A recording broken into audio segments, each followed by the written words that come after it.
अस्सलाम वालेकुम क्लास 10। क्या हाल है हम सबका। उम्मीद करो सब ठीक ठाक होंगे, फिट फाट होंगे। आज हम करने जा रहे हैं बायोलॉजी के क्लास 10 का चैप्टर 1 का लास्ट लेक्चर, जो कि है disorders of the digestive system के डाइजेस्टिव सिस्टम में क्या डिसऑर्डर्स होते हैं, डायरिया क्या है, कॉन्स्टिपेशन क्या है, अल्सर्स क्या है, क्या हमें डायरिया से क्या होता है, कॉन्स्टिपेशन क्या होता है और ये क्यों होता है, हम ये भी पढ़ेंगे। और इससे बचा कैसे जा सकता है, इसका ट्रीटमेंट क्या है, इससे क्या क्या प्रिवेंशन क्या करेंगे, सारा पढ़ेंगे हम। बहुत इजी टॉपिक है, मतलब आज का लेक्चर हमारा सबसे ज़्यादा छोटा होगा क्योंकि इजी लेक्चर है। एंड देन अगर हम इसके साथ ही एक्सरसाइज भी कर लेंगे, या फिर एक्सरसाइज के लिए हम नेक्स्ट लेक्चर देख लेंगे। अगर हम देखेंगे अगर इसकी लेंथ कम ही रहती है लेक्चर की, तो हम एक्सरसाइज नेक्स्ट में इसी के साथ कर लेंगे वरना नेक्स्ट में। So disorder of the digestive system आपका लेक्चर है लास्ट। तो सबसे पहले इसमें है डायरिया। अब डायरिया क्या होता है ना, डायरिया में ये होता है कि आपको पता है कि आपकी लार्ज इंटेस्टाइन में एब्जॉर्प्शन ऑफ वाटर होनी है। जो आपकी इंटेस्टाइन है उसमें एब्जॉर्प्शन ऑफ वाटर होनी है, स्मॉल में थोड़ी सी होगी और लार्ज में तो आपकी सारी एब्जॉर्प्शन ऑफ वाटर होनी है। समझे, जैसे कि आपको समझाता हूँ। ये आपकी लार्ज इंटेस्टाइन है क्योंकि इसका डायमीटर ज़्यादा होता है। अब इसमें समझे ये वाटर मॉलिक्यूल्स हैं, ये आपकी वाटर मॉलिक्यूल्स हैं, ठीक है सारे। अब इन्होंने यहाँ पे जो आपकी है ना लार्ज इंटेस्टाइन, ये ब्लड वेजल्स होते हैं, इसमें इन्होंने जाके इसके साथ एब्जॉर्ब हो जाना, तो इसकी वाटर की कंप्लीट एब्जॉर्प्शन हो जानी है। और फिर जो हमारे पास होगा ना अनडाइजेस्टेड फूड, वो सारा यहाँ से जो है ना इधर से मूव करता करता आपका ये सारा सेकंड में कोलन से मूव करता करता करता करता आपके रेक्टम से एनएस से निकल जाएगा। लेकिन जब आपकी वाटर ही नहीं एब्जॉर्ब होगा, आपका जब लार्ज इंटेस्टाइन में वाटर ही नहीं एब्जॉर्ब होगा, तो फिर वो फूड के साथ ही सारा वाटर भी आपका बाहर आ जाएगा, जिससे आपको पतले पतले मोशंस आएंगे। जो मोशंस आपको पता है ना, मोशंस आते हैं, तो डायरिया मोशंस को ही कहते हैं। मोशंस आएंगे आपको फ्रीक्वेंटली, बार बार मोशंस आएंगे, इसी को डायरिया कहते हैं। अब हम पढ़ लेते हैं। हम कहते हैं diarrhoea is characterised by frequent loose और वाटरी स्टूल्स। जब आपको वाटरी स्टूल्स आते हैं, पतले मोशंस आते हैं, लूज मोशंस आते हैं, उसको डायरिया कहते हैं। कहते हैं diarrhoea can lead to dehydration specially in children and adult. Diarrhoea D का मतलब होता है रिड्यूस, डी का मतलब होता है रिड्यूस, और हाइड्रा मतलब पानी। तो पानी की कमी, डिहाइड्रेशन हो जाती है। पानी की कमी कैसे हो जाएगी, जब आपका पानी बार बार, आपका ये जो सारा पानी है ये बार बार जो रिलीज होता जाएगा, तो आपकी बॉडी में डिहाइड्रेशन हो जाएगी, पानी की कमी हो जाएगी। तो वो यही कह रहा है कि इससे आपको जो है ना डिहाइड्रेशन हो जाएगी डायरिया की वजह से। कि साइंस और सिम्टम्स क्या है।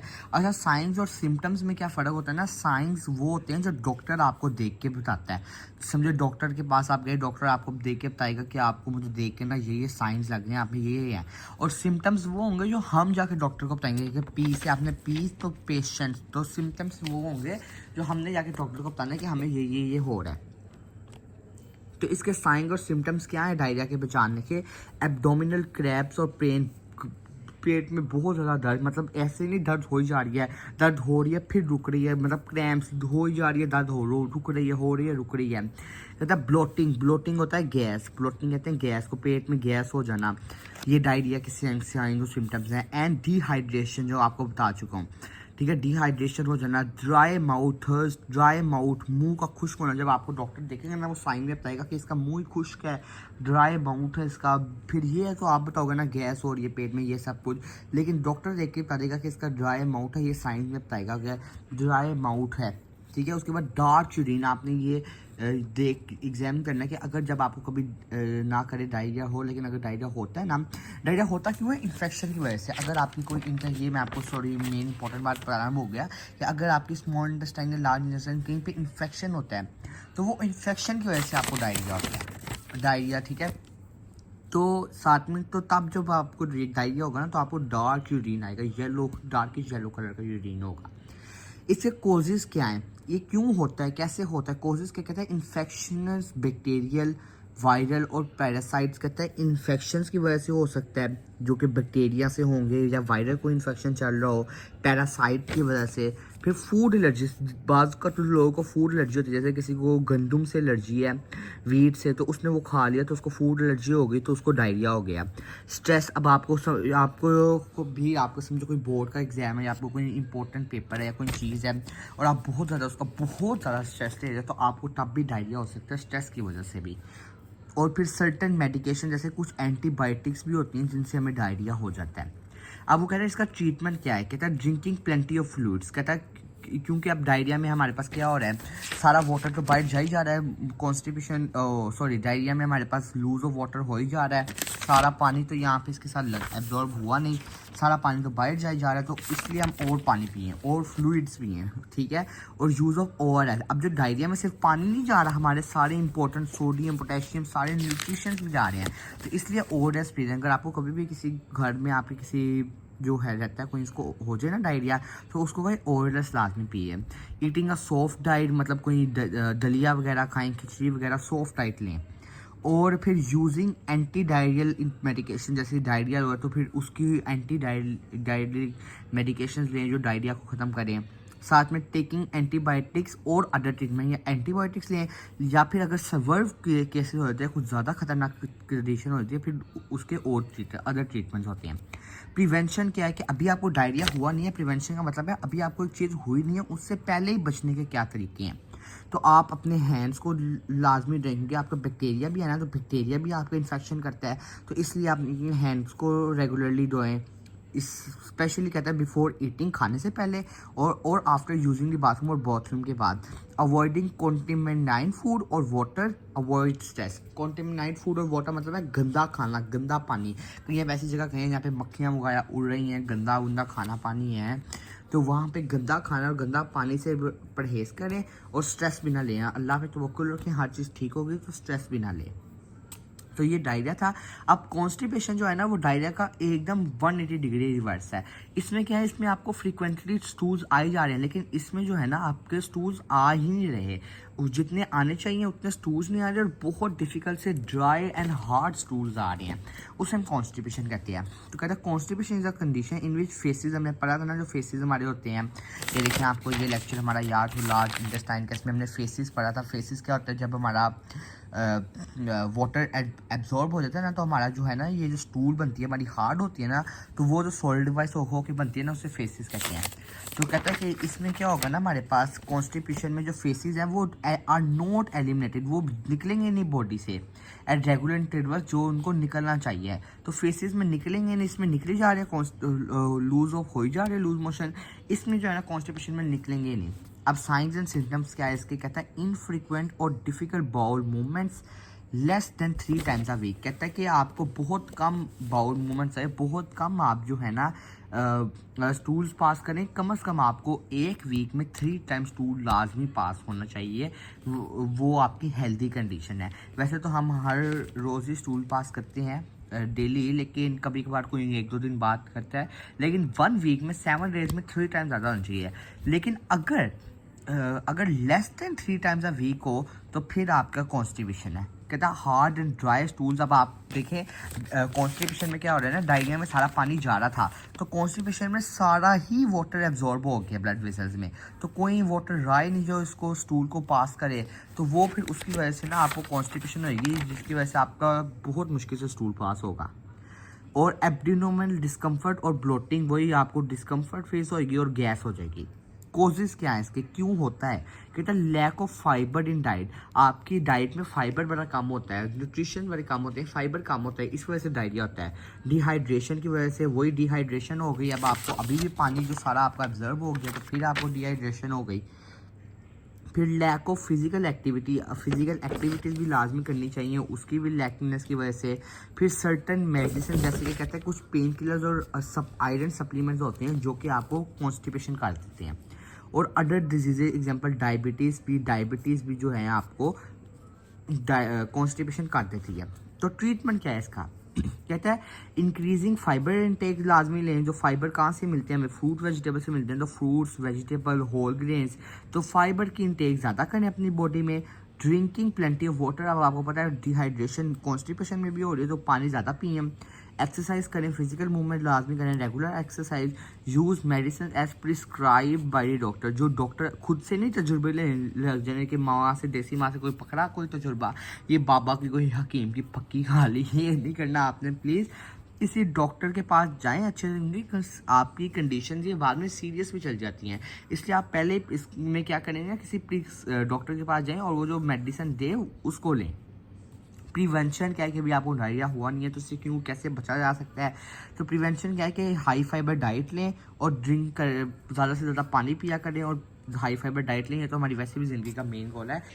तो ये आपका डायरिया कॉन्स्टिपेशन है। अब हम अल्सर्स को जो है ना क्लास को डिटेल में पढ़ लेते हैं। क्लास अब अल्सर्स क्या होते हैं ना, अल्सर्स भी बहुत इजी टॉपिक है आपके पास। तो अल्सर्स क्या है, अब आप देखें आपके जब कहीं भी बॉडी में समझे अभी ये मेरा यहाँ पे ये है इधर कट लग जाए तो उसको वूंड कहेंगे। कट को जो जो लगता है ना हमारे पास उसे वूंड कहते हैं। अगर यही आपको कोई कट स्टमक में, स्मॉल इंटेस्टाइन में या फिर ओइसोफेगस में या कहीं एलिमेंट्री कैनाल में लग जाए ना तो उसी को हम अल्सर कहते हैं। तो अब वो हम पढ़ लेते हैं। कहते हैं peptic ulcers are sores that develops in the wall of alimentary canal. जो एलिमेंट्री कैनाल की जो वॉल्स में अगर आपको कट लग जाए ना तो उसे आप अल्सर कहते हैं। कहता है ulcer usually develop in the walls of stomach. ज़्यादातर जो है ना अल्सर आपके स्टमक में होता है, लेकिन आपका अगर कहीं और भी हो सकता है। स्टमक क्योंकि गैस्ट्रिक होता है तो इसलिए उसको गैस्ट्रिक अल्सर कहते हैं। हाउएवर अल्सर में आल्सो डेवलप इन ड्यूजिनम। ड्यूजिनम जो स्मॉल इंटेस्टाइन का फर्स्ट पार्ट है उसमें भी हो सकता है, उसे ड्यूजिनल अल्सर कहेंगे। या फिर ईसोफेगस में भी हो सकता है तो उसे हम ओइसोफेगल अल्सर कहेंगे। तो ये हमारे पास अल्सर आ गया कि होता क्या है, कट लग जाना एलिमेंट्री कैनाल के किसी हिस्से में। अब इसके साइंस एंड सिम्टम्स क्या है। अच्छा अल्सर में क्या होगा ना, आपका जब कट लग जाएगा ना, समझिए आपका कट लग गया, यहाँ पे भी वही वो बात कहने लगा है। ये देखिए मैं पढ़ाता हूँ। बर्निंग स्टमक पेन, मतलब बहुत ज़्यादा जो उसको होगा ना पेट में जलन हो रही होगी। Rush of saliva after regurgitation. Regurgitation क्या है कि आपका जो यहाँ पे आपको पता है ना कार्डिक यहाँ पे स्पिंचर होती है आपकी स्टमक के अंदर और यहाँ पे पाइलोरिक स्पिंचर होती है। तो अब क्या होगा ना, आपका जो फूड है ना, रिगर्जिटेशन क्या है, बैक फ्लो फूड। ये देखिए मैंने लिखा है कि बैक फूड का आपका फूड तो आपको पता है कि ओइसोफेगस यहाँ से आके स्टमक में आता है, लेकिन जब फूड आपका वापस जाना शुरू हो जाए, बैक फ्लो फूड हो ना, तो इसे हम रिगर्जिकेशन कहते हैं। ठीक है, इसे हम क्या कहेंगे, रिगर्जिकेशन। तो कहते हैं रश ऑफ स्लाइवा आफ्टर रिगर्जिकेशन। तो आपकी जब रिगर्जिकेशन होगी ना तो आपका थूक स्लाइवा बहुत ज़्यादा बनना शुरू हो जाएगा। तो ये वो कह रहा है कि अल्सर में का साइन जो सिम्टम्स है, ये एक तो पेट का जलना होगा और फूड जो है आपका वापस जाना शुरू हो जाएगा ओइसोफेगस के अंदर, रिगर्जिटेशन ऑफ फूड। आपकी हालांकि कार्डिक स्पिंचर तो है लेकिन फिर भी वो थोड़ी बहुत खुल के आपका अंदर जाने लग जाएगा। फिर कहता है लॉस ऑफ एपिटाइट। एपिटाइट का मतलब है कि भूख ना लगना। जब खाने की भूख नहीं लगे, जब भूख नहीं लगे तो वजन कम हो जाएगा, तो वेट लॉस हो जाएगा। और blood vomiting in world cases, मतलब कुछ केसेस में क्या होता है कि ब्लड वॉमिटिंग होने लग जाती है। वो बहुत खतरनाक केसेस होते हैं, उसमें आपकी 60-70% के चांसेस हो जाएंगे आपकी डेथ हो जाए। तो वो आपने इसलिए तब आपको ये अल्सर थोड़ा आपका क्या कहते हैं आपकी थोड़ी खतरनाक होती हैं, लेकिन अगर आप इसको कंट्रोल करें तो नहीं होंगे। कोजेस कैसे होते हैं, कहता है infection due to helicobacter pyloric bacteria. अब जो आपका बैक्टीरिया है ना उसको ये पाइलोरिक स्पिंचर के पास रहना का बड़ा शौक है। यहाँ पे जो है ना आपको बैक्टीरिया को रहने का बड़ा शौक है। कहता है जो स्पिंचर के पास इस वाले के पास होता है ना हमारे पास इन्फेक्शन, उसे हम हेलिकोबैक्टर पाइलोरिक बैक्टीरिया कहते हैं। कहता है फिर उसके बाद इसके क्या कॉजेज हैं कि long term use of non steroidal anti inflammatory drugs. NSAIDs क्या है, non steroidal anti inflammatory drugs. ये कहता है समझो आपको हुआ है अल्सर या फिर आपको ये हुआ है तो ज़्यादा से ज़्यादा 3-4 दिन की आप मेडिसिन ले लेंगे, 2 दिन की, 1 दिन की। लेकिन जो सालों से ले रहे हैं, जो ले जा रहे हैं मेडिसिन, उसकी वजह से आपको ये सीवियर अल्सर हो जाएगा। और ये जो है आपका ज़्यादा आपका NSAIDs लेने से भी आपको अल्सर होता है। फिर एक्सेसिव अल्कोहल कंजम्पशन, बहुत ज़्यादा शराब पीने से भी आपको अल्सर होता है। और स्मोकिंग से, वही शराब से, तंबाकू से आपका बहुत ज़्यादा अल्सर होता है। स्ट्रेस से भी होता है। Through not a direct cause it can make symptoms worse, कि अगर ये और सिम्टम्स को ख़राब कर सकता है।